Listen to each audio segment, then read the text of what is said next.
大家好，我是修空调的胡师傅，刚刚接了个电话，马上去回收一台空调。师傅在家吗？修空调的。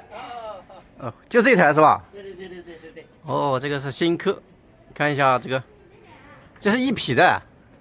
是的吧？我也搞不清楚。哦，一匹的，看，上面不写了吗 ？KFR26。你在这边住多长时间了？我在这里住了有好多年了，3级藤校。啊。你马上回老家？对，是。哦，卖掉可惜，卖不上价钱，知道吧？那个电4个 G， 遥控器呢？试一下。把氟利昂收起来。噔噔，你打的是什么？我看打制热，制冷打不起来，因为现在室内是制热。哦，昨天晚上还用的是吧？哎，这用了。哦，用的。哦，对，这是制热状态，我们要改成制冷状态啊。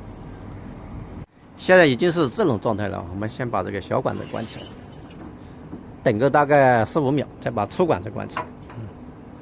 现在制冷状态，这边是还接霜了呢。哦，差不多了啊，关起来。这个管线拆掉了，你拆一根这个上一个螺帽，拆一根上一个螺帽，细节很重要。那这个都用堵头堵起来了，因为这台空调是好的，收回家可以再次利用，赚点小钱啊。马上把这个内机下来，我专门做了一个钩子，钩这个东西，那一钩一下来，这边也是一样的。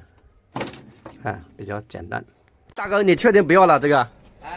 我说这个洗衣机你也不要了是吧？不要，全部不要。冰箱也不要了。好，行，我就收走吧。全部拿走。全部拿走啊！天色已晚啊，这个3个东西，冰箱、洗衣机、空调，一并把它拿下，然后回家。